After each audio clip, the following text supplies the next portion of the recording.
DeepMind story. I hope you guys enjoyed the event. I enjoyed it very, very much. And before I go into the specifics on how it started, I just really want to emphasize that Google DeepMind has taken such a good care of me and us in there that I can hardly imagine a company taking care of me better. So I am really, really happy and honored to be working with DeepMind, or to have worked with DeepMind in that event. And in December, they were these were very, very nice people that I got along with very well, and it was just a beautiful experience. So how the story started in December, somewhere right before Christmas, very, very close before Christmas, the documentary that DeepMind, the short documentary that DeepMind has released, said 19th of December. That was already in London, so I think I was approached at around the 16th December, and TLO wrote to me, "Hey, do you want to attend an event somewhere before Christmas? It's very short notice, and I need an answer as soon as possible." And at that time, I only knew that TLO has been working with DeepMind and nothing else. And I didn't even consider DeepMind to be interested in me, you know. I'm just a Protoss player, you know. So I was very humble to realize that after a day, or I think after a few hours, TLO just told me that this is going to be a DeepMind, and yeah, they're interested in playing versus you.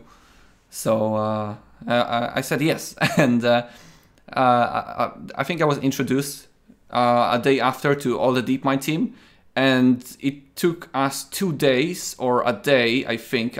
It was super short notice to sign every single document, the NDAs, the booking of the hotels and flights, and so on. So how should I say that? It was like super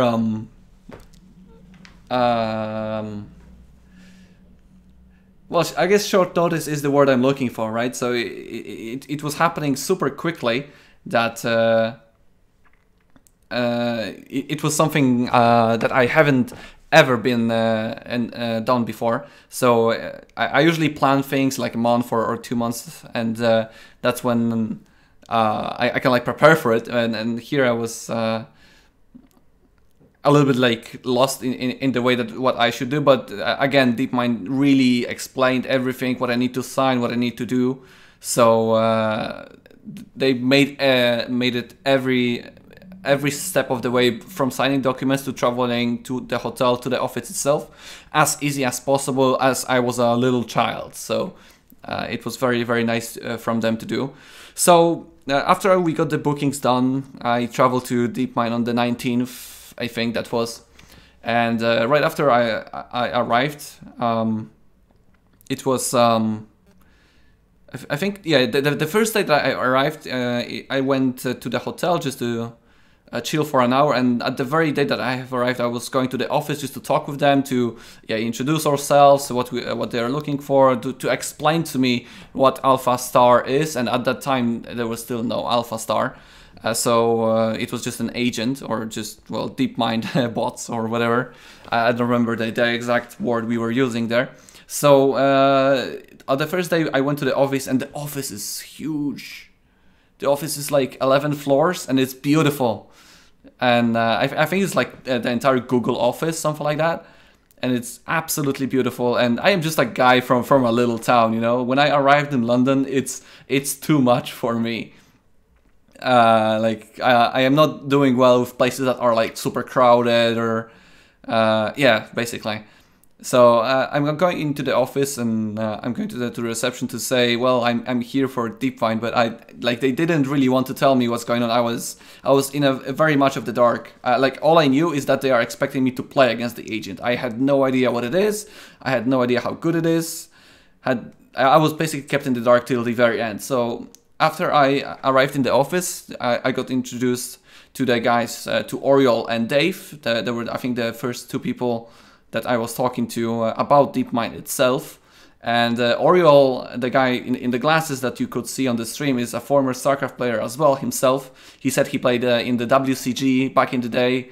and I think if I remember correctly, he was a Zerg player, and yeah, now he's working at DeepMind. So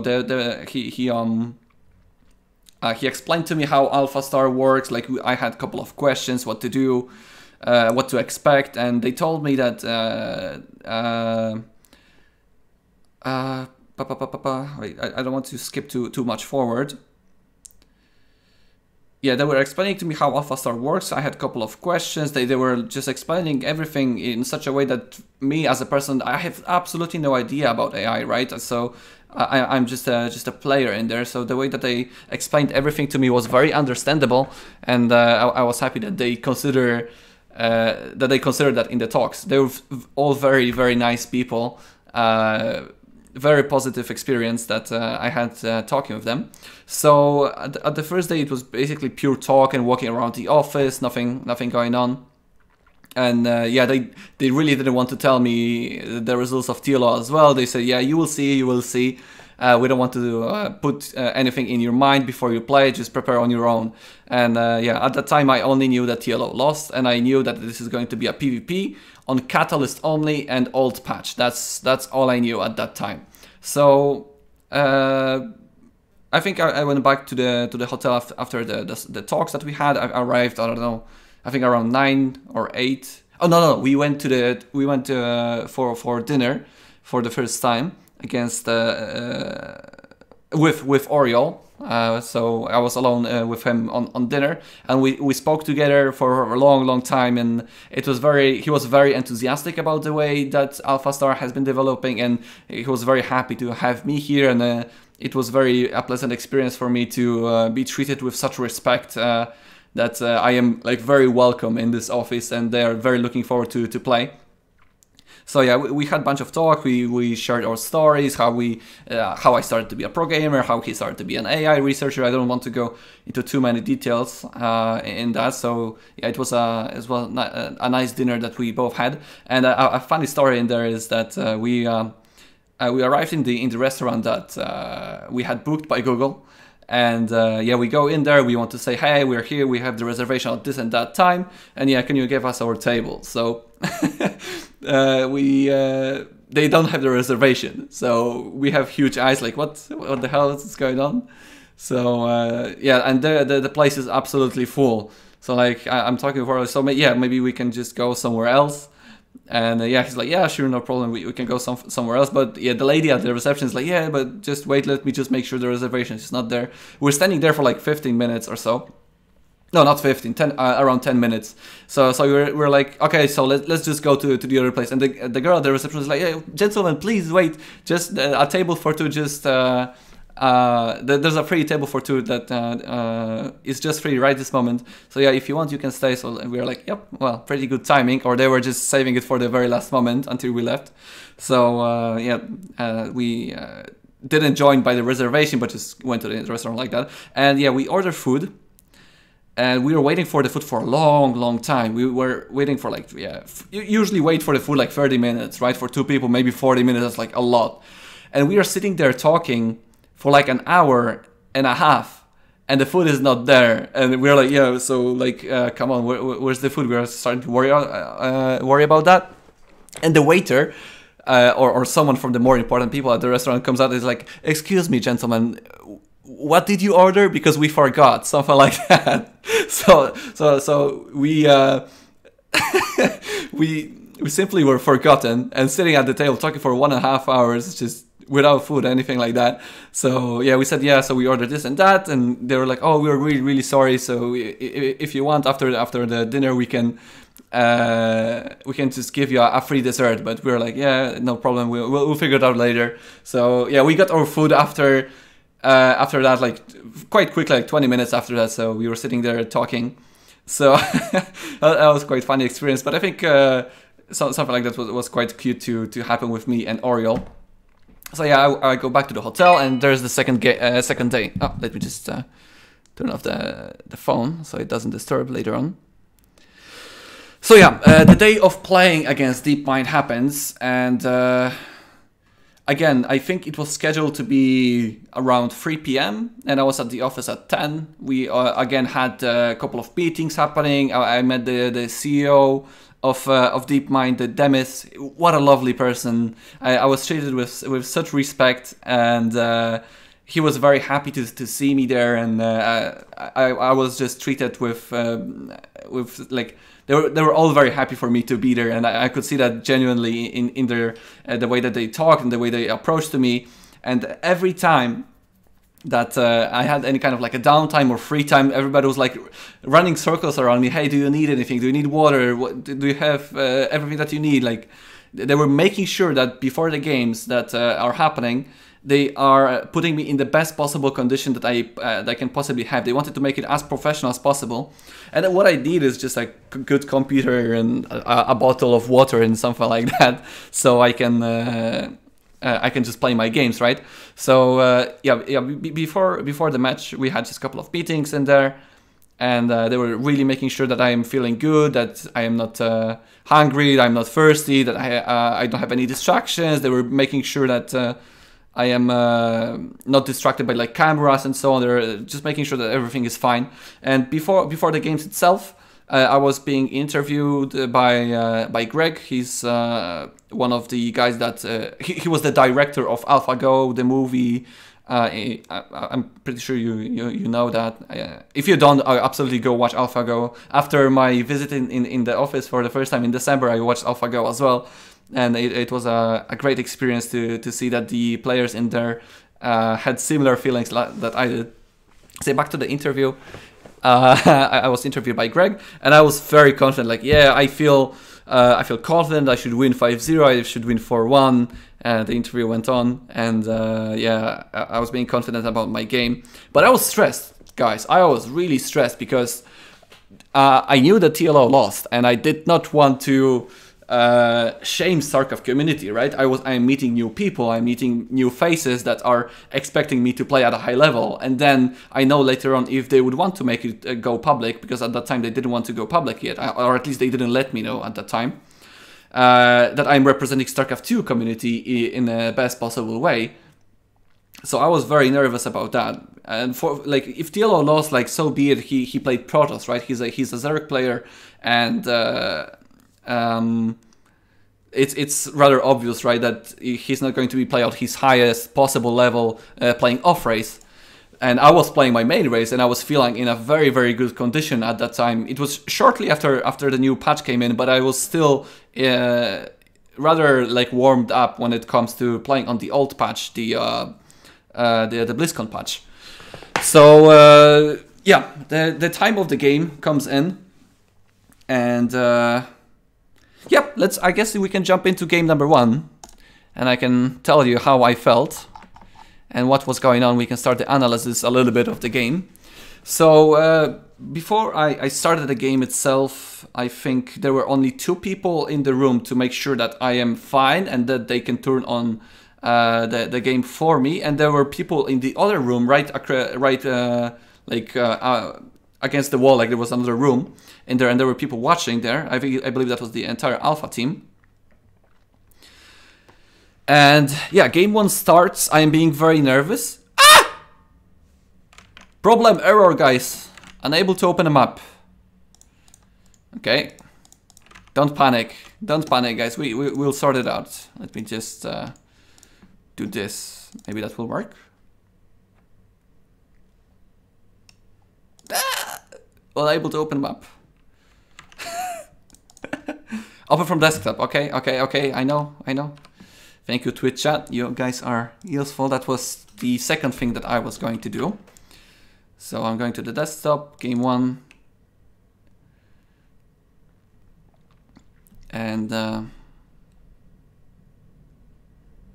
uh-oh, unable to open map as well. Awkward. Well, is it going to work? I mean, let's see.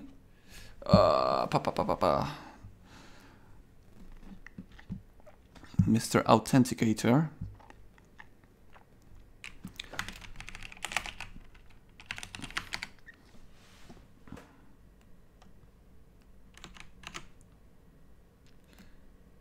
You need map catalyst and folder. Ah, right. Yeah, I am not a very smart person. Thank you very much, guys. That's why I'm doing it live, and I'm going to be uploading it later on. So let me just go quickly download the map. Right, sorry. That is correct. Download map, move it into the maps directory. Right, I did not do that before. Starcraft 2.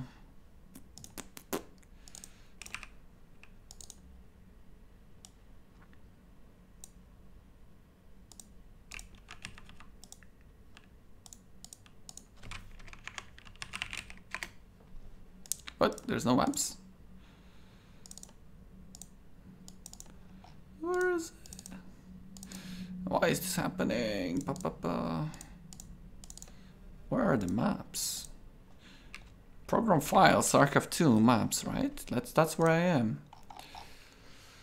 Let's see here, maybe Starcraft 2. Nope. Right, I'm trying to paste them. C program files, Starcraft 2 maps. That's where I am, and I don't see the maps folder. You need to create the folder maps. Okay. That is interesting. I did not do that. Let's try this. Okay, sorry about that. Create the folder. Right, create the Starcraft 2 maps directory. Fine. I'm not good at reading, right? Okay. Maps. Move it to the maps directory, replace and open them as usual. Alright. Let's see. And yes! Thank you guys. Thank you for the help. Alright, so back to the story. This is game number 1 against AlphaStar, and I know absolutely nothing about the agent. All I knew is that Yellow lost, it's a PvP, and it's Catalyst. I have no idea if it's an aggressive agent. Is this going to be a long game? Is it good? Is it not? Like, I have absolutely no idea what is going on, right? So, okay, let me just make sure the overlay is fine. Wait, you can see the game, can you? Why is that? Okay, 1 second. Game capture. Create new.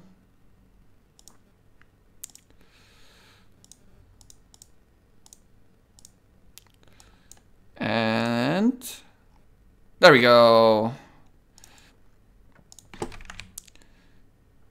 Here I am, all good. Let me just move the donation goal a little bit so you can see. And the event list in here. Okay, so back to the game. I'm going to be putting it in normal, or from my perspective like this, so I can talk a little bit while this is going on. So my mindset going into this game was, I have absolutely no idea what is going on. Let me just turn off the sounds. They're very loud. There we go. Okay, that's a little bit better. Sorry about the problems. So I am in complete dark and I'm very nervous. This is my first game after the travel. I had no like ladder warm up into this. This is the first touching point of StarCraft for me in these few days, and yeah, I don't know what to expect, right?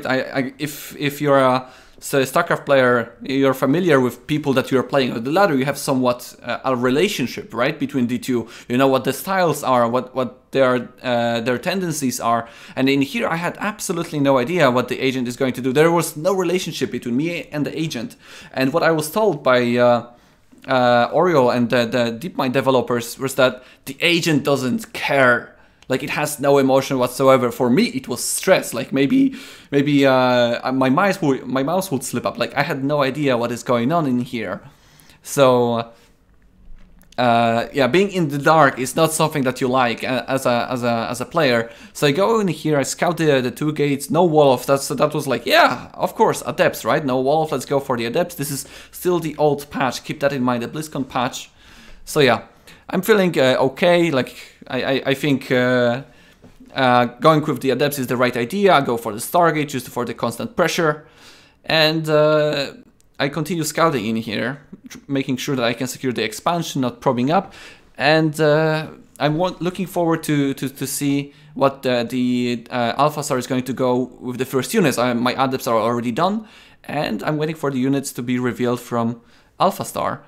And I still don't see any. There's the first Stalker, and I don't see the second one just yet. I'm trying to make sure if this is 2 Stalkers or 1 Stalker, so I did not get to see that. I'm moving my adepts on the other side of the map as soon as possible, just to make sure that I can deal some damage. I'm trying to avoid the Stalkers that are going to be moving across the map, maybe. So I'm shading in. The wall off should be easy damage, right? I see the Stalkers immediately moving back. Like that reaction time was very, very quick. So I do a lot of damage here with the adepts. And in the meantime, I have sent the probe on the other side of the map to check for the any kind of proxy, because when I was here with the probe, I saw basically nothing, and there was a probe around, so there had to be something going on in here.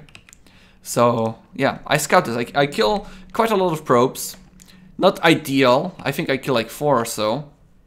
The trade is theoretically in favor of AlphaStar, but now I see a 4 gate. I'm just making sure this is a 4 gate. Yeah, I'm just clicking on the buildings, making sure there are the gateways. So this is a 4 gate that I have scouted, and I feel super confident. I'm like, shit. What do you want me to do? Like, I'm very happy with this situation right now. I have Stalkers, they make shield batteries in the meantime, Oracle. On the way, I want to deal damage on the other side of the map. I know what is going on this time, so I feel very confident. I don't know where the army is, I don't know how big it is yet, but I know the strategy, like I know the 4 gate, right? But the AI did the 4 gate a little bit differently. So if we go into the game right now, we see that the agent has 6 Stalkers right now. He had 4 Stalkers before, and he's continuously making Stalkers out of the gateway. Even though the warp gate has been finished, AlphaStar has been constantly making Stalkers out of the gateways, even the proxied ones. So he has a little bit more Stalkers than usual. And the timing is a little bit off, if I'm not mistaken. Like, I'm expecting to be attacked right now. And where's the Oracle? The Oracle just finished right now, so I want to go on the other side of the map, and I'm fine on my ramp, right? So this is what I'm expecting in here. So I see the Stalkers right now with the pilots, like, yeah, that's not very good for me. Let's test the micro. I have the batteries, I can definitely fight in here, right? So I try to fight the Stalkers. I'm trading very well, shields for shield battery. But this is the first mistake. This is the old patch. This is the old patch for me. And I forgot to turn this gateway into the warp gate. That's a crucial mistake that should not have happened. And I'm making 2 pylons in here to make sure that I'm not being underpowered. And I do not have enough enough minerals or gas rather to warp in a sentry immediately. I need to wait a little bit. And again, this gateway is very crucial. So we're microing in here. I'm like, holy shit, that is a lot of Stalkers. This is very dangerous for me. So I'm flying across the map, and this warp in is very late. So what everybody would do, a human player, is like, yes, look, you scouted my 4 gate, right? I'm not going to be walking up that ramp. There should be a sentry ready, but I made a mistake here. I'm nervous. I wasn't sure what is going on, and I was too confident at this moment as well that I'm going to be defending this because I have scouted everything. I have a Immortal on the way.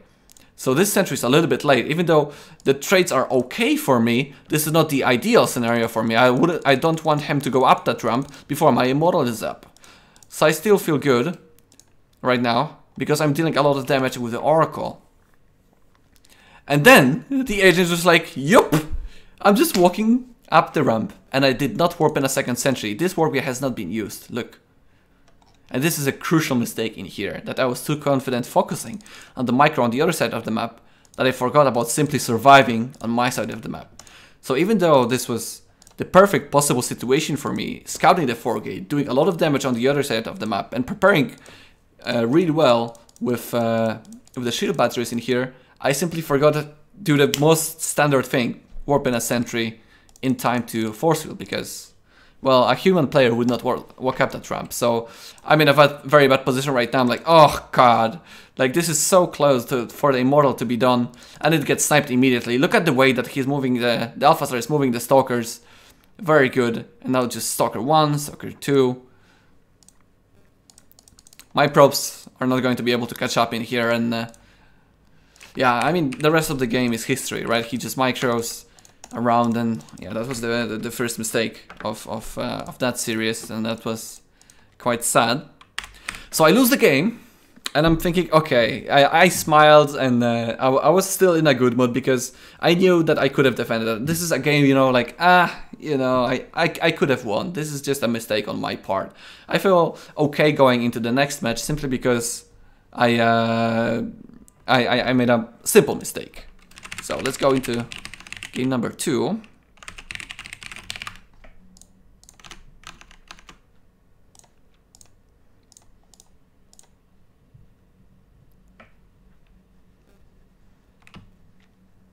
Let's just log in.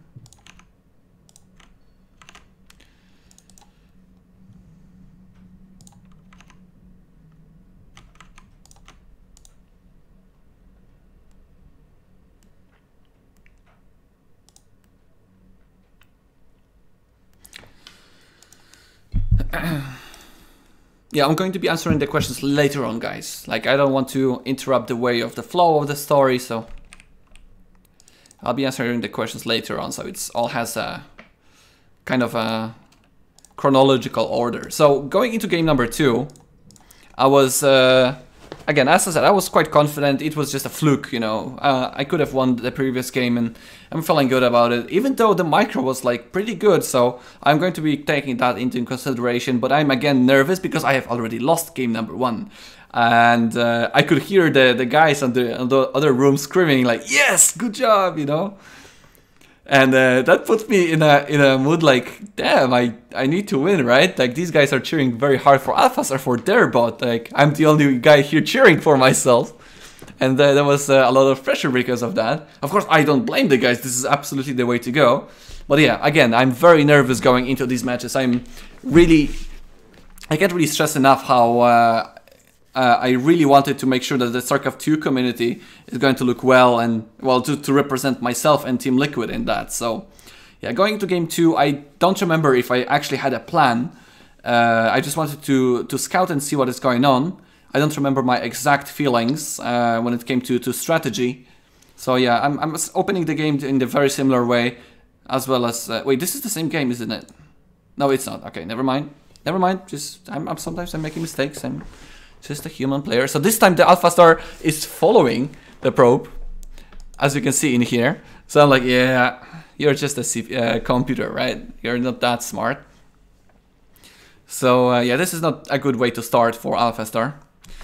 So I scout. I want to make sure that I have everything in vision. I don't know what to expect. Again, if this is going to be a similar strategy or not. I already immediately noticed the different building placement out of AlphaStar, so I'm like, okay, this is not going to be the exact same strategy, right? Because it's a different building place. This time it's like much more clean, as you can see in here. Like it's a good building placement. There's no wall or anything like that, but I could already tell like the difference of game number 1 and game number 2. So yeah, we can just speed forward a little bit the game. So I go with the Stargate immediately, and again looking forward to see the units out of AlphaStar in here. And this time we're going to be mirroring the builds quite heavily because it's 2 adepts to adepts, Stargate versus Stargate, and then Stalkers and Stalkers. So this is as much mirror build as possible, with the difference being, again, AlphaStar going for a lot of probes and continue making probes. While I have money that I could spend it on probes, but at that time I didn't know if this is good or bad. I was playing again in the dark. So we both went for adepts. I'm trying to dodge the adepts, making the shield battery in between, making sure that I'm safe. I go in, kill 1 probe, 2 probe, a lot of probes, and this is a good start for me. But again, like, it's just 23 to 24. It's not a huge difference, and I lost an adept. But again, we go for Oracle. I'm being very defensive. I think I saw the Stargate. Yeah, I saw the Stargate, I saw the Oracle, so I know this is coming. And again, I'm making a very silly mistake very soon. So I let these adepts in. And this is a problem for me. Because right now, in my situation, I need to micro the Oracle. And at this moment, my camera is in here, so I don't see this Phoenix and Stalkers just yet. I need to micro the Oracle, and I need to snipe these Adepts, and I know there's an Oracle somewhere from AlphaStar, right? I don't see it yet. And for me, this situation is very easy to deal with. Like, I can lift the Adept, and the shield battery is going to defend this very, very easily, right? I have a very good defense setup in here. What I don't really like is that my Oracle flew right into the Phoenix as well as the Stalkers. So it goes in, I snipe a couple of probes. This is not super bad for me, but this is at least 3 probes, right? So right here, it's a similar situation to what AlphaStar had, but he has 2 Stalkers, 2 Adepts in here, while I have only 2 Stalkers and a Phoenix. And the Phoenix is busy lifting the Adept. So AlphaStar is killing a lot of probes in here, much more than I did. And if these Adepts were not let in, and if I microed a little bit better, this would not have happened. And right now, I'm in a position that my Nexus is later, much later, and AlphaStar has a much better economy. Even though my army is slightly stronger, I have 4 Stalkers and a Phoenix, but AlphaStar already has 2 Phoenixes and constant Phoenix production. For me, I'm supply block, I'm nervous. Again, this is a moment where I'm losing. I was feeling it. I'm losing game number 2 already. I'm not in a position that I like, because it's going to be micro battle, and how can I win micro battle against a bot when I already saw in game number 1 that AlphaStar has been microing very, very well.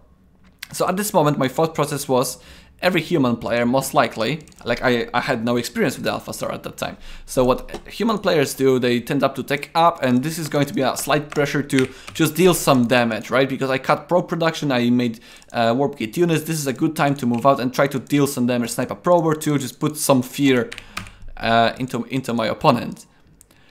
But AlphaStar had different plans. It was just constantly making units, especially Phoenixes, and it did not really have much less than I did. Like at this moment, it's 4 Phoenixes, right? And Phoenixes are super, super useful in this kind of situations. And after I'm seeing 4 Phoenixes, I'm like, oh my god, this is not very good. This is not very good. Although I don't see a lot of gateway units in here, so maybe I can make something work. So I continue being offensive in here, and I see the micro of the Phoenixes, beautifully done. I don't micro very well in this fight. AlphaStar immediately pulls probes from the minerals just to tank some of the damage, and most importantly, AlphaStar doesn't lose a single Phoenix in here. I lose 2 Phoenixes and Stalkers, and this is a terrible situation for me. Look at the supply as well. I'm 20 supply behind, and right now I'm very nervous. I am losing game number 2. And game number 1 was of like, okay, you know, I made a mistake. Game 2 is like a slight mistake again, very close to like I was in a fine position to defend every kind of aggression that AlphaStar had, but I simply did not do that properly. So well, but went behind Dark Shrine. Let's see how it deals with the cloaked units. I saw AlphaStar having a lot of Phoenixes, so I want to make sure that I'm being defensive against that. And I'm in the dark. I have no way of scouting in here. So I have no idea if AlphaStar is going to attack me. Is it going to be just light harassment? I have absolutely no idea what is going on the map. And I see this many Phoenixes in here. This is like 9 or so. Yeah, 9 Phoenixes. 10 Phoenixes in total, 9 in here. And what I have is like the equal amount of Stalkers, kind of. And I see AlphaStar with having Zealots and Stalkers in here on the other side of the map. So this is not a good situation for me, but I still have Dark Shrine to follow up to, right? So I'm trying to buy as much time as possible, pull the probe, because this is still a possible winnable engagement in here, although the Zealots tank a lot in this moment. So the Dark Shrine finishes, and again, I don't have a proxy pylon anywhere on the map. I absolutely forgot about this. And this is again a mistake that I'm doing. I'm just a human player. So the game moves forward, and this is just too much. Like AlphaStar has quite equal amount of gateway units to me, and then equal of gateway units he has the Phoenix count, which is just a game over for me in this one. I have no way of approaching this army. My blink is not done. All I have is DTs. So AlphaStar starts Robo immediately after he spots the DTs in here. And I'm thinking, yeah, maybe this is my saving grace. I send the DT. Did I send the DT? No, I did not send the DT immediately, but yeah. So I send the DT. I mean, the game is over at this moment, really. So Oracle is made. So game number 2 is done. I turned around to the people, and yeah, they're like, yeah, good stuff, good stuff. And I'm thinking that, yeah, the bot is much stronger than I expected it to be. I'm currently losing 0-2 in a situation that I was in a good situation, you know. I didn't hate my position, really. Especially since I saw the Oracle, I saw the Adepts, I had the defense prepared. But for some reason, AlphaStar still did a lot of damage in there. And that was concerning for me. So game number 3 is happening.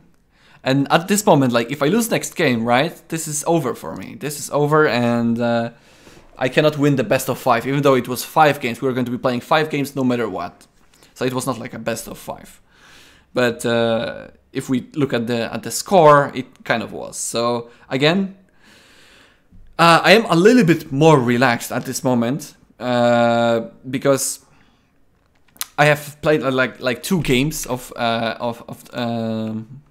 StarCraft, and that's a little bit of a warm-up. But on the other hand, I am nervous because I'm losing 2-0, you know. I'm a professional StarCraft player and I'm just losing against AI.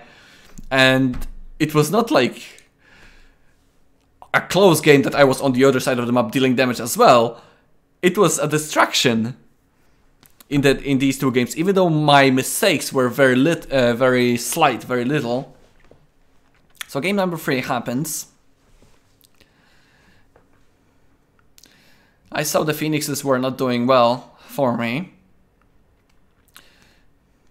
And again, being in the dark, I have no idea what's the approach of AlphaStar. If it's an aggressive agent, if this is offensive, with just like slight pressure, or if it's economical, or if this is going to be a proxy as well. The scouting options were very limited in the previous patch, so it was a moment of, how should I say that?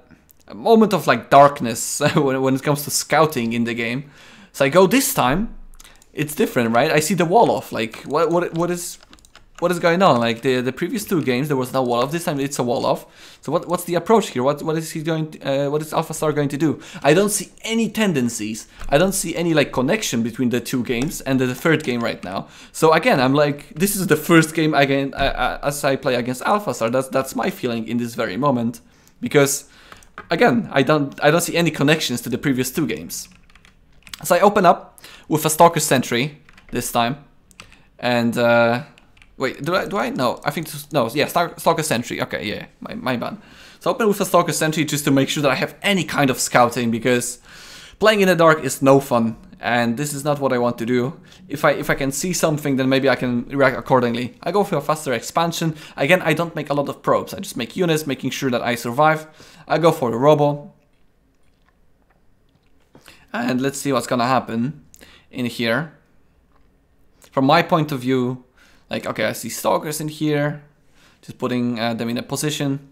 There's the first micro that we had here. Free Stalker versus Free Stalker, but I'm pulling back. I don't want to, I misclicked with this Stalker that went in here rather than up the ramp immediately. And that gave AlphaStar additional couple of shots. And I have to give up my low ground for a little bit. But yeah, I see 3 Stalkers, right? This is a 4 Stalker pressure or like a Stalker Sentry opening? I don't know. Like, 3 Stalker is not a big deal, right? Especially with this Stalker being red. So I just walked out on the ramp. I feel very confident that I can win this fight. There's a 4th Stalker. I'm like, whoops! Gotta go back. And I try to fight it with the high ground. The AlphaStar can't see the high ground. And this was my first mistake in here. I had the Stalker that was lower on a HP, not regenerating shields, but I really didn't want to lose this pylon on the low ground because I had higher unit counts, right? 3 Stalkers, 2 Sentries, I can deal with that. So I go down the ramp boldly. But AlphaStar just micros absolutely perfectly, stopping the Stalkers that are not being attacked and then moving away the wounded Stalker. So I traded 2 stalkers and a guardian shield for nothing. And my opening relies on getting information out of the hallucination that I was supposedly going to be sending. But how can I send a hallucination on the other side of the map when I'm being attacked right here? So again, I am sacrificing my low ground by quite a lot. And again, look at the resources loss. I'm in a bad position. I don't want him to go up the ramp. I know he's not afraid. My shield battery was not done yet.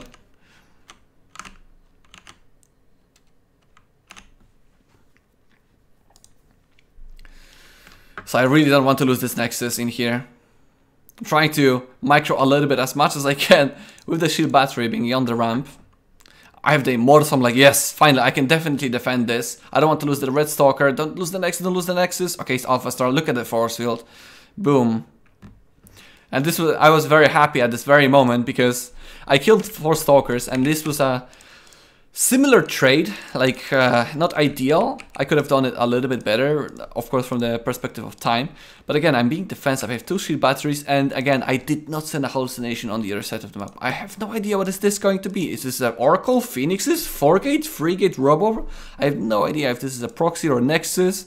I have no way of scouting because I used the sentry energy that was supposedly going to be giving me information, but I had to use it to defend.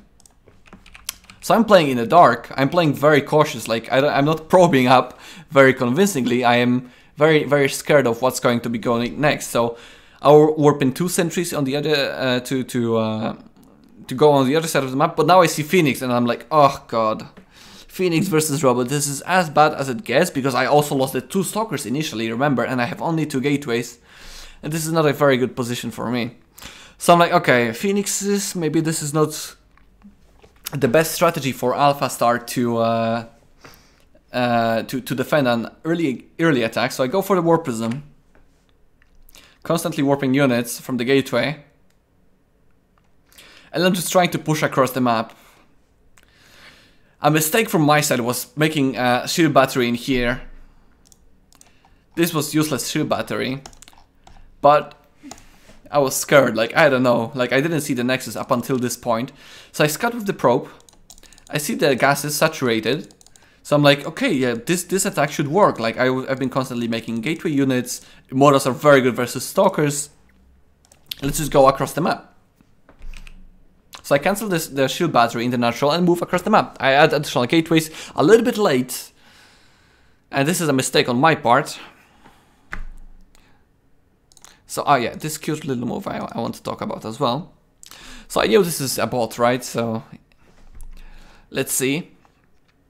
I move across the map with Stalker at the front. So I saw him lifting the Stalker, just briefly, for a brief moment.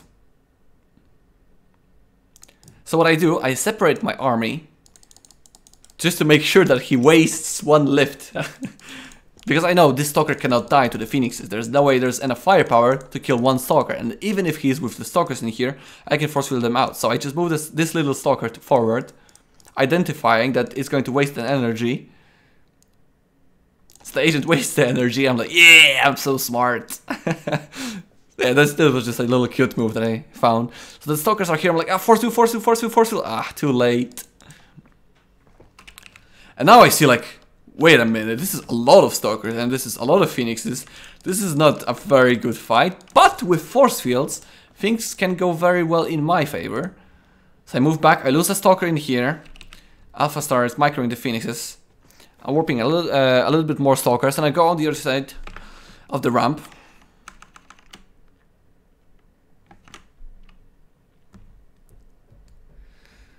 Waiting for the 4 gates to finish. I want to make sure that I get additional warp-ins. And this was this is where the old patch kicks in. You see this Guardian Shield? Of course, this is not a good Guardian Shield, but in the previous patch, well, you need to manually create these gateways into the warp gates, right? It's the G button to transfer them.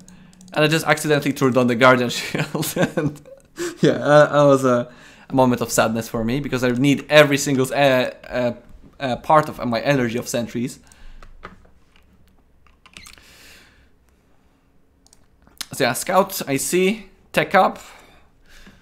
So I decide to take a fight. I think that I have a very strong army. I have a lot of sentries, I have a lot of stalkers. And then AlphaStar does a very cool move. It doesn't go back to the natural like everybody would do. It moves to the right side of the map. So if I am going to use force fields, I need to use force fields on this side and this side. So I need to use a lot of energy. Because right now I feel like in a direct engagement, like my army with force fields is very, very good, right? But AlphaStar manages this engagement superbly, and I don't. So the engagement happens, and I'm very happy with the force fields in here. I'm separating a lot of stalkers that are not doing anything, but AlphaStar immediately pulled the workers, which I was not expecting. I did not expect this move. All the sentries are being lifted with the phoenixes, stalkers are joining the fight, my immortals are being useless. And then to recall, there's no way I can fight, so I'm like, ugh, this is game number 3.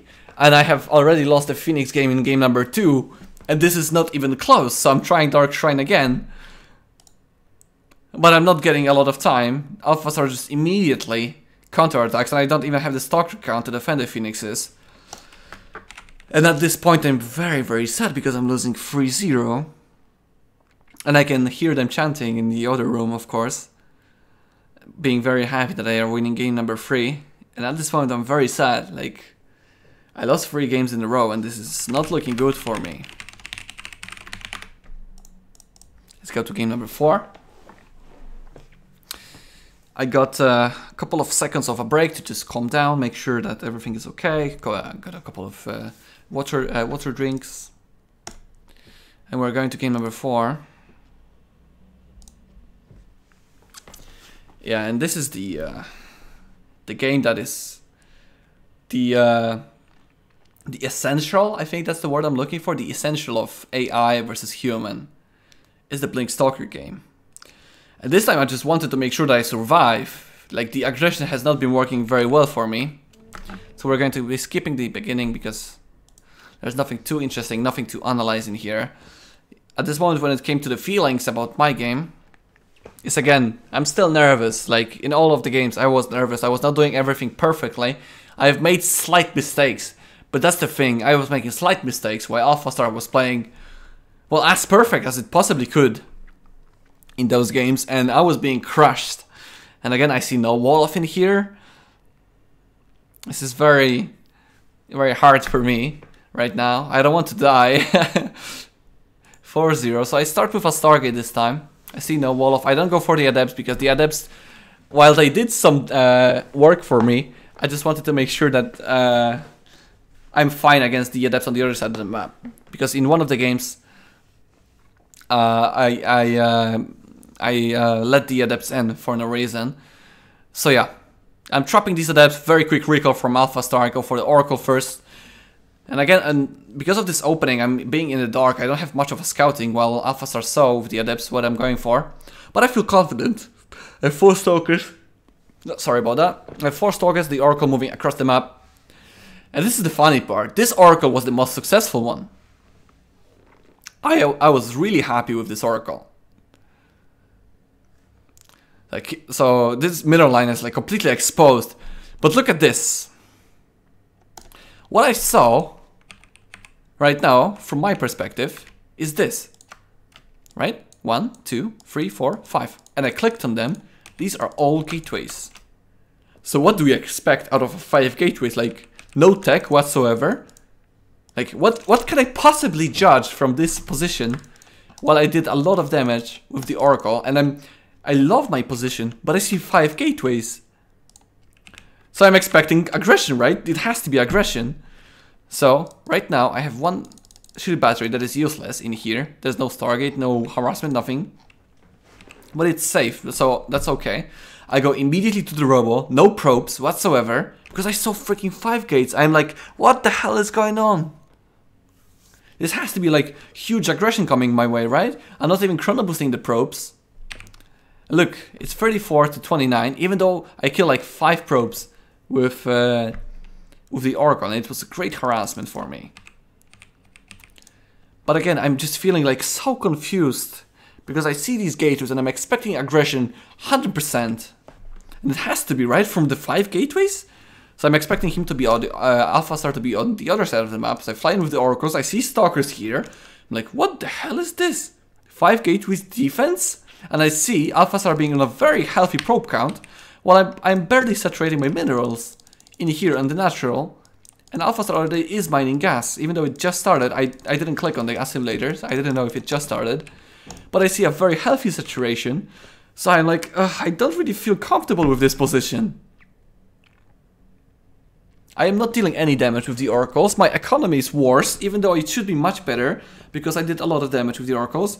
So I'm like, okay, let's test with the disruptors. This is still the old patch disruptors, and this is a wrong decision. This is a bad decision by me, because this disruptor does nothing in the future. And it was just a test, you know. I wanted to see how the AI is going to microorganize the disruptor that is going to be exploding directly on the units. It's not like the disruptor that we currently have. So I do the revelation, and I barely noticed the Twilight Console right now, but I didn't pay attention. I didn't see the Twilight Console. I didn't pay attention to that detail. And there we go, now I see it.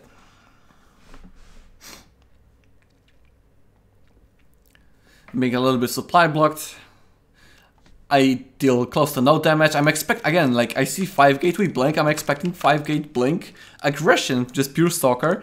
So I'm immediately going for the double robo earlier on with the disruptors. And immortal production, like immortals has to do well, right? Versus the stalkers that are possibly coming, or if it's like a stalker Charlotte, I don't know.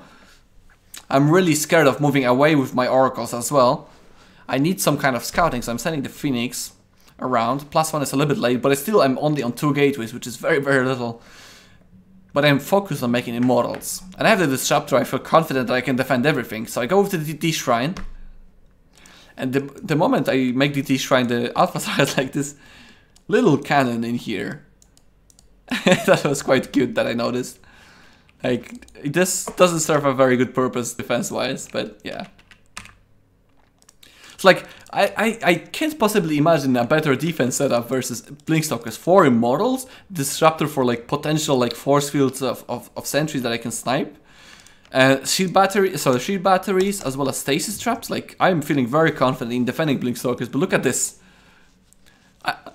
I lose the disruptor, I lose a couple of zealots, and all of a sudden my army is like tiny, even though I have 5 immortals. So yeah, this micro is just out of the world.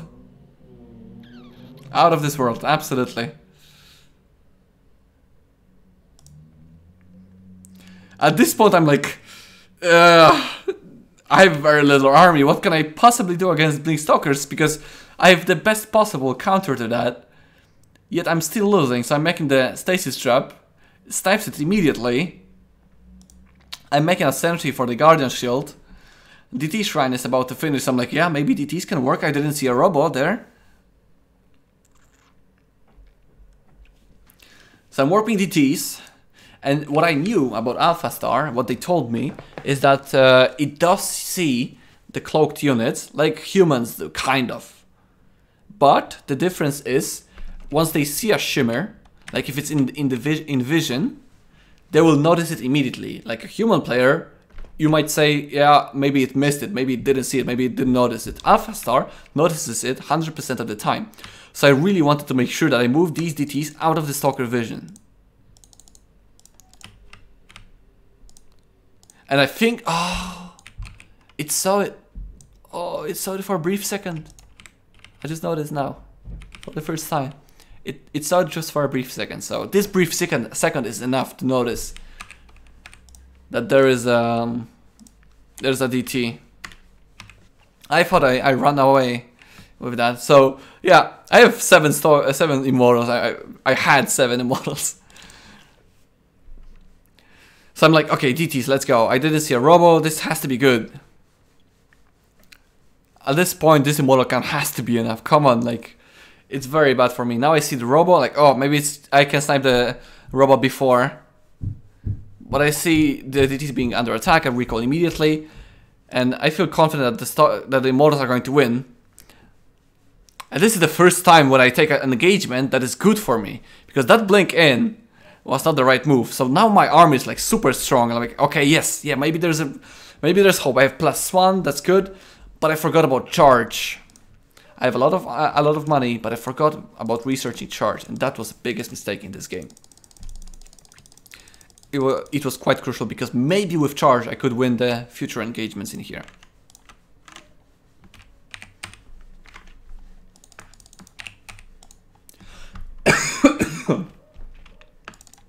So I walk out as soon as possible, because I just had a very good engagement, so I want to make sure that, well, I go across the map and win, right? So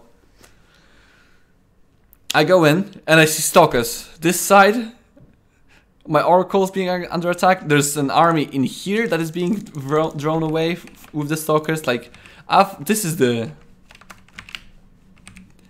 most AI moment of all of these games, and this is when I realized that AlphaStar, the way that it sees the map, it sees the entirety. Like, it sees, like, all map is zoomed out all the way, so it sees the map in like small bunches, basically, like in a very small icons. But of course it doesn't it doesn't have like eyesight.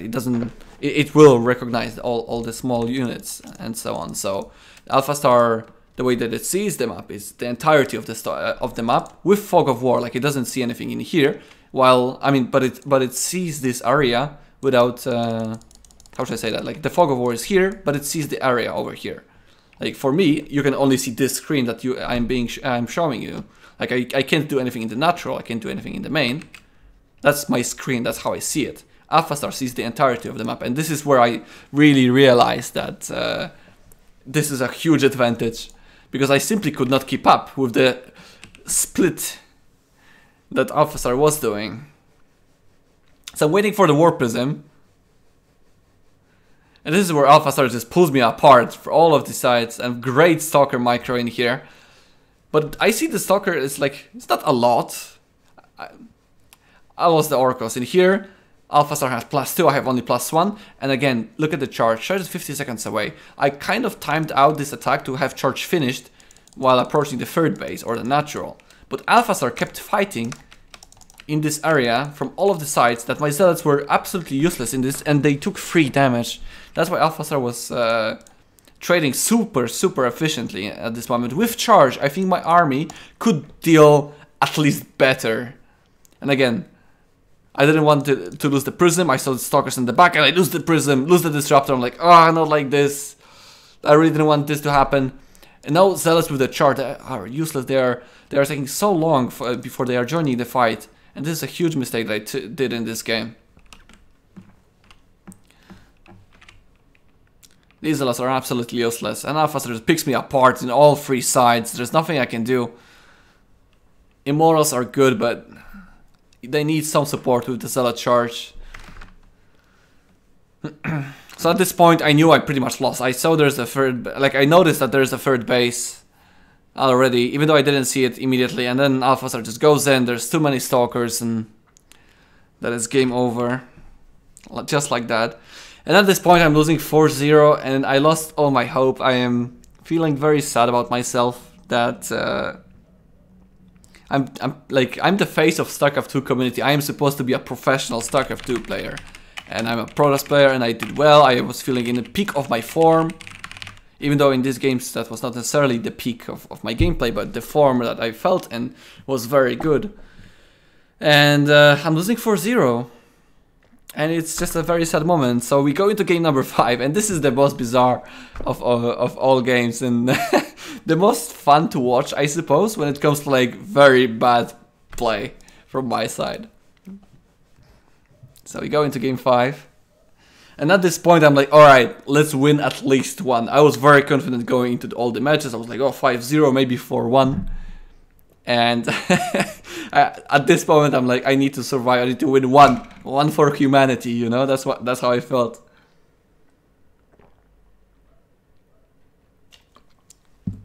So we start again. Catalyst. I'm gonna speed up the beginning, but the beginning is very important in here because what's gonna happen with AlphaStar probe in here.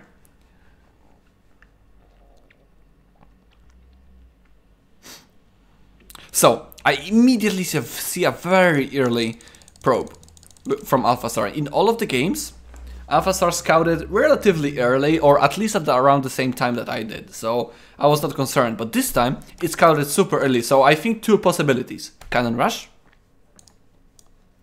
or Gas Steal. I see the way that probe is moving towards. Not here, not here. Gas Steal, of course. So I try. So AlphaStar clicked on the assimilator in here. But I'm blocking with the probe. The assimilator that is supposed to block me. So I don't let AlphaStar take my gas. AlphaStar is like confused, like beep, beep, beep, beep, beep, beep, beep, beep. Doesn't know what to do. So what AlphaStar does at this moment, and this confuses the crap out of me, it makes a freaking pylon in my main. And at this point I'm losing my mind. I think I laughed at this moment. Yeah, I zoomed in at the pylon. I just realized that. So yeah, I'm going to see on the other side of the map what is the plan of AlphaStar. And at this moment, this game is the most wrongly judged game that I have played in a while. Because I was losing 4-0, I thought that AlphaStar has some mastermind plan. That it's not what it seems to be, you know, that this is something different, that it's a master plan. So I go in here, I see freaking gateway in a pylon and a cyber core. I think at that time I did not even notice a zealot in the making. Because I was so confused after the pylon and after losing 4-0 that my mind was somewhere else. I was not very in a great mindset in this game. So I go in the main. I see nothing. Okay, cool. I go back. I did not see the zealot. Keep that in mind. I missed that. Like, so for like, even though it's in the game and I saw it in the game, I did not notice it as a player. So I did not know about that.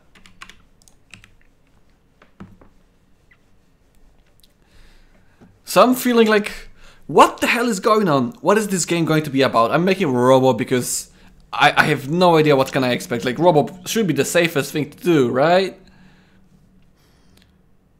So I see no expansion, see no pylons, so I'll just be as defensive as possible, create 4 stalkers, and let's see how is this going to be. I did not scout around my base or anything like that, which is a huge mistake. I see this. I'm like, okay, ding ding ding, all in. But what kind of all in? Like, this is stupid, right? This is like, my units are much faster. I should crush it. This should be an easy victory in here. But after seeing the shield battery, I'm thinking, okay, Void Ray. Has to be a Void Ray all in. This is great to snipe the wall off and so on. This has to be a Void Ray all in, right? So I go in, we micro. Then I see this battery, I'm like, uh-oh. This is not as good as it's supposed to be looking, but okay, I have 4 stalkers here, that should be fine. I'm going to snipe the probe. That means no more shield batteries. And this is good for me, right? Cancel immediately. I'm having Robo on my own. This has to be very good for me. And then I see Immortal already done, marching towards me with a shield battery right beneath my ramp, and my Immortal is halfway done. I'm like, okay, this is pretty bad. I thought it's a Void Ray, but at least I have a Robo on my own, so I can defend this, right? I have the high ground advantage. That should be fine for me. But AlphaStar just goes in, doesn't care if I have a sentry or not. It's so I do not. So at this point I'm scared as hell. I don't want to lose probes. I don't want to lose this pylon especially because my warp gate is about to finish. My Immortal is still like 12 seconds away, so I'm going to take 12 seconds worth of damage. So I pull the probes, hoping for a surround and Immortal, but I only get a Zealot. And I lose 2 stalkers to the Immortal, and I am like, oh my god. This is some bullshit.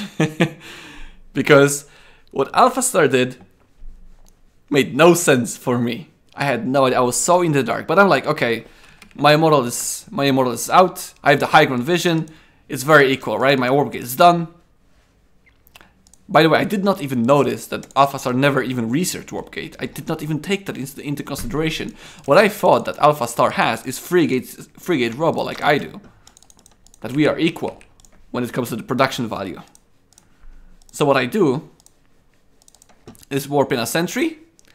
I know AlphaStar is not afraid of ramps, right? It doesn't care. So I force field immediately, and this is where I was really happy. Because this was a very good value force field, and I even triggered the shield out of the immortal. So I'm like, okay, what would happen at this moment, most likely, if I would be playing against a human player, is there is going to be a sentry in here warped in, but I didn't know that there is no warp gate. So I'm super confused at this point what this is going to be, because I see a Stargate in here. I didn't know how much gateway production there was, and there's only a single one, but I can't know that. I have no scouting, I have no idea what is going on. So I make a second immortal, and I knew that at least, at the very least, we would have equal immortal count, because I sniped one. So we go in here. The immortal is in the most vulnerable position possible. This is the dream for me. I'm like, yes, this is great. This is a great move down. I should be able to defend this. So I try to snipe this immortal. Look at this.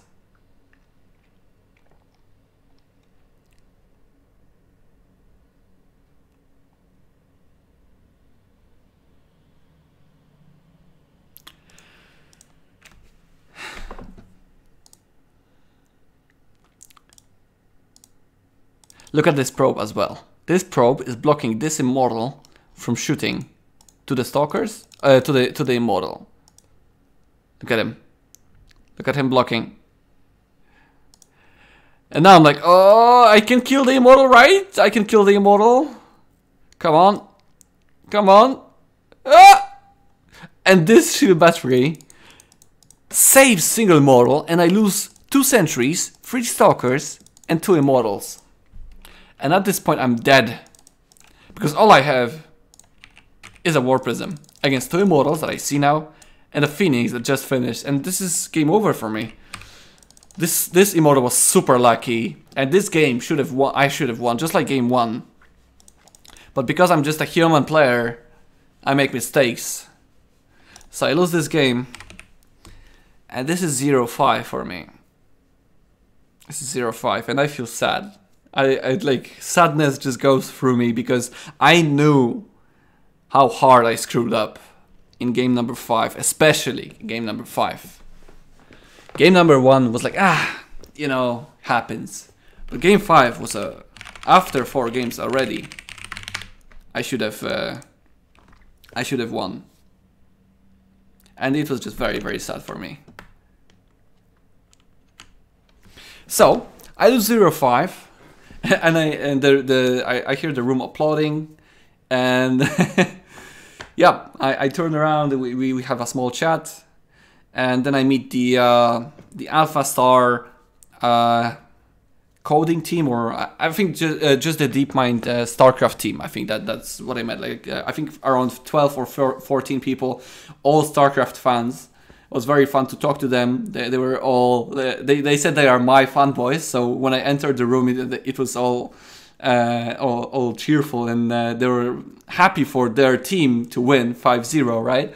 But they were also like making sure I feel good, that I don't feel like overwhelmed or anything like that. So that was my first time in the office when I lost 5-0. Then I had I think I had a after interview as well that I gave to the director, and after that I think there was no intentions whatsoever to go public with that. That's what I knew. I mean they didn't tell me if they want to go public or not. I know that we talked about. Like I told them that the StarCraft community is really looking forward to seeing DeepMind. They were very excited. Like there are a couple of like Reddit threads going on from time to time that people are really interested in DeepMind, and they said, yeah, but well, you know, we don't know. We don't really plan yet. And then in January, the event that we just saw right now, it was rather short notice, but it was all very, very planned out. So fast forward to January, after December.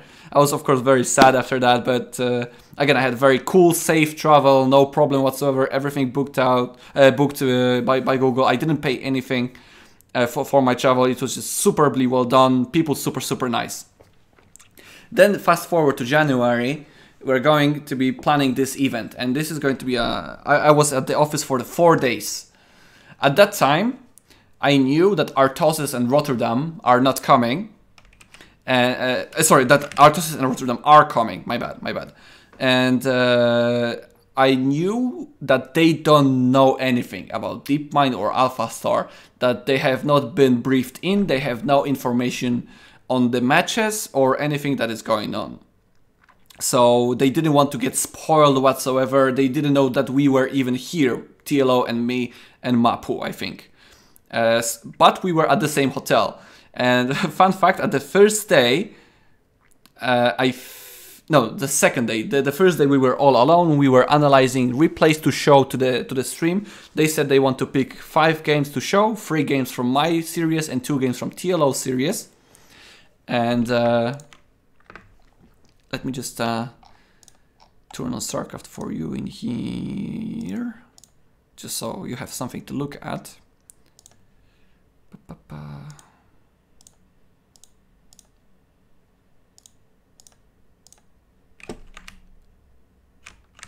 Oops, let's make it small. There we go. Don't tell anybody. Okay, never mind. So, they didn't know anything, Rotterdam and Artosis, about this. And on the first day we were analyzing the replays, 10 games in total. We watched all of them, and we chose game number 1 from TLO because they really wanted to show the first game of the series, same for me. And then I think we showed game 3 from TLO. And from me, we showed game 1, game 3 and 4. And we went to the hotel, I think, and we just chilled. And then there was day number 2. And in day number 2, it was so funny because I was ready to go downstairs to meet at in the lobby. Oh, of course, in day 1 we also did some shooting with like camera and so on, but yeah, that doesn't really matter. In day number 2, I was ready to go to the lobby to meet with Dario, TLO and Mapu. But I see a Twitter message by Artosis like, hey guys. And turns out that Artosis and Rotterdam have both met TLO at breakfast at the hotel. So they were supposed to not know anything about it. And and it's so funny that they met at the breakfast because, well, that kind of spoils the surprise, right? So well, we went to the office together. And it was funny to see Artosis and Rotterdam reactions of the office as well, because that was their first time at DeepMind. Yeah, beautiful, beautiful office. And they were keeping things spoiler-free so much that we basically never, ever sat in one room with Artosis and Rotterdam during these 4 days, except for rehearsals.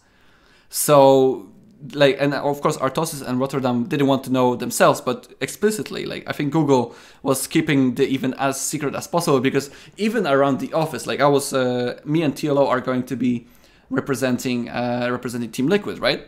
But they wanted to make sure there is no any kind of leak about the event or what kind of show they are going to be putting on. That around the office we had to be like covering ourselves with like the DeepMind hoodies, because me and TLO were representing Team Liquid, and we had like the Team Liquid hoodie, the Team Liquid t-shirt, and we walk in with day 1, and the project managers are like, don't do that, don't spoil it. Oh, people will see. Here are the DeepMind hoodies. You just cover up. Like, do you have a normal t-shirt? And me and TLO like walk in with Team Liquid, like, oh, well, we didn't know that they want to keep it that spoiler free. But yeah, I think that was a fun fact in there. So the event itself, we had, I think, 2 rehearsals, one day before and second one at the day of the event.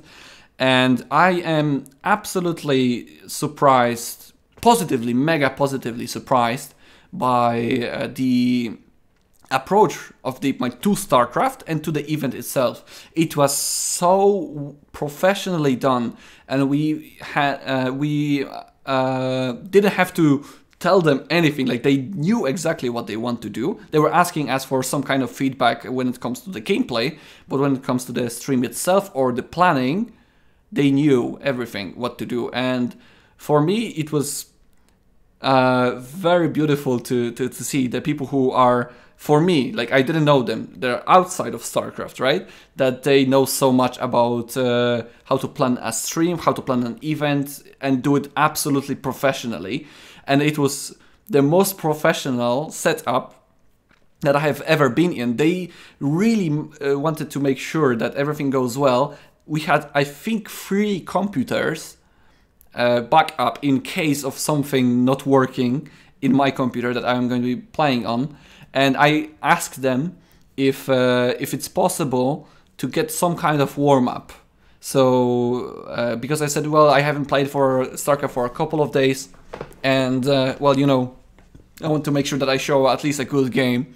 Because at that time I was sure that I'm going to lose the exhibition, right? The exhibition match. I mean, not sure that I was going to lose, but I'm not in a very good position. And I asked for an hour of warm-up, and they say, yeah, no problem, of course, do you need anything else?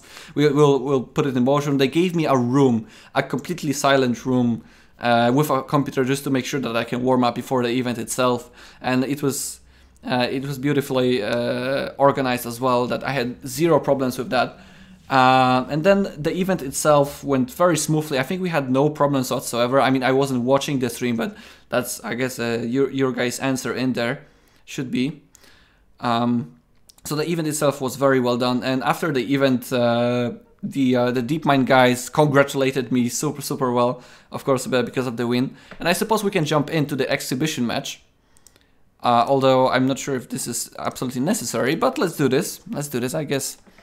This is going to be the exhibition match that I have played against DeepMind, against the agent that had no advantage of the map like the previous agents, because we told them in the feedback that the agents that are seeing the entire map at once, zoomed out like that, it's the biggest difference between a human player and an AI player, right? This is like very unfair. So a little bit of backstory when it comes to my feelings going into this match. I was very nervous the entire day. I barely ate anything at the day because I don't really eat when I'm stressed. Like, I can't physically put stuff in my stomach. And I was very nervous going into this match because I've already lost 5-0 in the past, and this is going to be live match, exhibition match, public, like a lot of people going to be watching, and especially my point of view. That's what I've been told, that there's no observer mode, so people will be seeing my side of the game.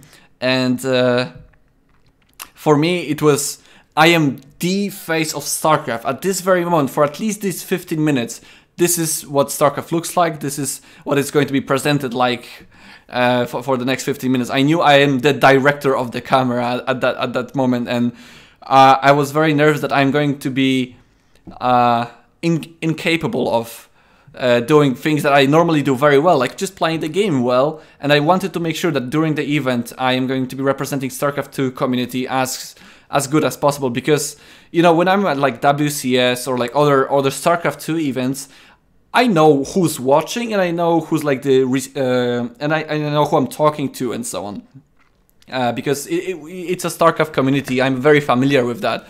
But right now I knew exactly that there's plenty of new faces, people who don't know what StarCraft is and have no idea how good I am, like, or who I am most importantly. So I wanted to make sure that I show myself in the most positive light, as well as I show StarCraft in the most positive light for them. So I was very nervous about that. And going into the game right now, I had a plan. I talked with TLO a little bit about it, that we noticed that the agent sticks to the basic units a lot. It's very confident in its micro, and it should be. It's great micro, but it doesn't really transition out of it. Like, it does make some upgrades, but it constantly makes the basic units because it is so confident in the micro. So our thought process is that the way that we should exploit the way that we should exploit agent play is to create the similar army that I did in game number 4 of the show match. That I should just make an immortal army, basically, but do not do anything beside it, because the way that PvP has been working for the past couple of months is to create Zealot Immortal Archon army with +2 attack, and then go for it. And what I did in game number 4, I made a lot of immortals, I forgot charge, my upgrades were very late, as well as I have traded very badly, and I did not have a lot of gateways. So I wanted to make sure that this game is going to be as standard as possible for my side in PvP, that I can probably, most likely, going to defeat AlphaStar with simply better unit composition rather than unit control.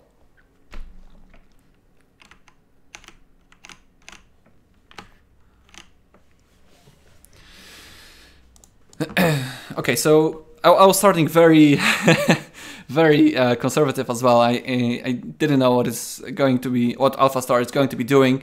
I started with a Stalker Sentry just to make sure that I can scout with the Sentry. Hallucination, keep in mind again, this is the old patch, so the Hallucination costs 100 energy, not 75, so that is a delayed information. That's why I played in the dark. I just wanted to make sure that I survive and I can do my stuff with the better composition later on. So we can fast forward a little bit. There's not too much to analyze in here right now. Okay, so what I see is a 3 gates with an expansion a little bit sooner, and I didn't know how quick the Stargate was, but I was expecting the Oracle to arrive to me any second. So I made the shield battery, warped in a sentry, and that's when I wanted to make change my focus to defending the Oracle. But the Oracle jumped straight into my sentries. I'm like, okay, 1 sentry loss is fine. And here, I think I could have saved this sentry if I simply move it back. But I decided to keep attacking with it. And it kind of baited the Oracle. And I was fine with this, because right now, the agent has sacrificed an Oracle to the 2 sentries. And that 1 sentry was like not useless absolutely, but I have already... It has already served its purpose. I already seen what agent has been doing. I scouted the 3 gates, right? So right now I'm fine. I have a good probe count. I haven't lost any probes. I feel good about it. I didn't know. I mean, I saw the second Oracle, but I have 1 shield battery in the main, so I feel confident in defending it. Right now, AlphaStar has been microing, of course, very well. I don't lose any probes in the main. So the Oracle escapes. And right now I feel fun, but this time again AlphaStar has been microing these stalkers so well that I lose this 1 sentry in here that I possibly could have saved. I could have just stayed a little bit in here, but I didn't know how aggressive AlphaStar is. Right now I have the observer in here, and I'm going to be checking what AlphaStar is going for. So right now I have very good vision on what AlphaStar is doing, but because of the vision and because of the information that I have, I must defend the natural, because it's a 3-gate Stargate. Like it spells aggression again for the Starcraft players. So I leave only a few stalkers in the main simply because I have already killed 1 of the Oracles. The other Oracle was bruised, so I was not expecting a 3rd Oracle to be done so quickly. And I lose a lot of the probes. Well, this time, yeah, I'm super behind when it comes to the probe count, 28 to 42, but this time I'm able to finally deal some kind of counter damage with the Adepts. I kill, I think, maybe 6 or 7 probes. And that is very good for me when it comes to at least trying to come back, because I saw there was constant Oracle production, but I saw so many of them that I decided to go for a Stargate. But after I will see a 3rd Nexus very soon, I'll decide to cancel the Stargate, because I'm not going to get any value out of it. What I saw in here is the Twilight Council is super late and additional gateways. That means that the aggression that AlphaStar is going to do is going to be blinkless or like chargeless or glaiveless. That means that I can feel confident with the Immortal and couple of sentries defense. I see the 3rd, and this is a mistake that I do. I know AlphaStar sees the Adepts, and I don't use them to full potential. I should be shading them back or forward right now, but I simply lose them at the front for no reason. This is just a bad move. So after I see the third base, I cancel the Stargate, and yeah, these adepts are not finding any value. And again, 2 oracles flying in, and they're very annoying. But at least I'm slowly going into the composition that I want, right? +1, charge, soon to be, soon to be started. So, and because this is going to be a blinkless AlphaStar for at least a while, I'm doing the 2 immortal drop on the other side of the map. And this is when the fun starts. This is when people say, I won just because of this move. And I absolutely disagree. Because this move doesn't do much. I mean, it does much, but it doesn't change the game drastically. So let's see. AlphaStar has this many stalkers, let's see. If... maybe. Maybe, like, if it was already on the other side of the map, it could have probably killed me. If it was. But it wasn't. It's not my fault that it wasn't, right? It came back in here.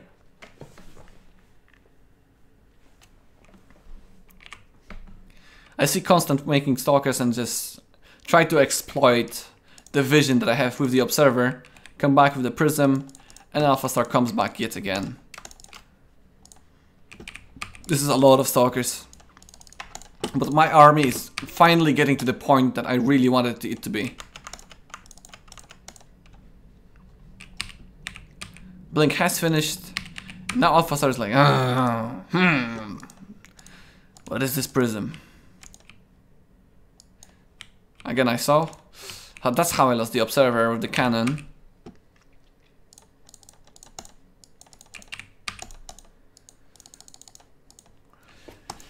And at this moment, I have +2, I have charge, I am moving out. This is the composition that I was going for from the beginning. This is the strategy that I have planned out from the very beginning, just to make sure that I can defeat AlphaStar. So I see that the oracles are here, so I'm not worried too much about the counterattack. I think I will check with the prism soon. Yeah, I see with the prism the stalkers are here. So I move here with my army and I try to pin down this AlphaStar army. As many stalkers as it is, these +2 immortals are the biggest threat right there. And this is probably the engagement. Oh, AlphaStar even went for a 4th. Didn't even know at that moment. So right now I just want to make sure that my army is as big as possible, that it cannot be out-microed. It has to be out-muscled, you know? So AlphaStar is running away. It could have been doing something else with these stalkers. So I just go in here. And AlphaStar doesn't know how to approach this army, because this army is this is the strongest army that I ever did in all of the 5 games that I did.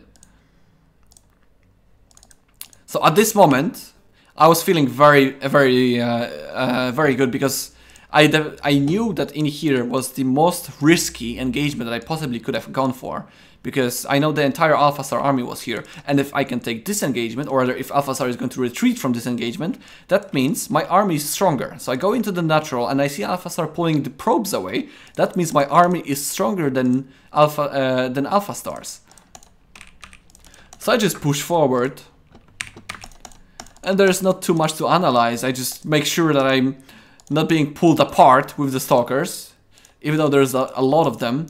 And this is the engagement that AlphaStar takes, finally, even though my army is just absolutely unbeatable by his. This is just basically stalkers with soon to be +1, but my +2 immortals are much stronger.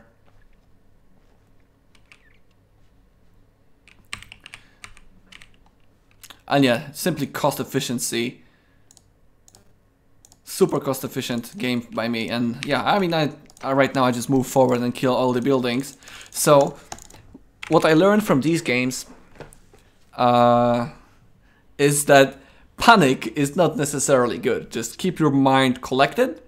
You are good. Like, I'm a good player. I realize that I'm a good player, and I lose most of the time by doing things that I'm not comfortable with. And the way that I put myself in this position, I panic. So for the future, I want to make sure that I will simply be calm and collected in the games that I play. And of course, I'm just a human being, right? Mistakes will happen and panics will happen from time to time, but I will try to limit that, basically. So this is all the games that I have played against DeepMind, and I think the experience overall was very fun. This is the most important event of my life, and this is not something that I will forget very easily. And I am very, very grateful that DeepMind has invited me and included me in this project. I am very honored to be representing StarCraft community and Protoss community by playing against DeepMind.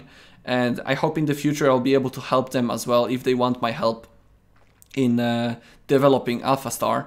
All the people that I have met in DeepMind have been very, very nice to me. They took the best care of me. And every day at the office that I've been there has been a pleasant day, and there was not even one bad feeling when it comes to this visit. So once again, just big shout out to DeepMind for including me in this project. I'm very happy that I could do that, and I hope I represented StarCraft community very well. And yeah, and that was the end of the journey right there. I hope you enjoyed it, and it's been a pleasure.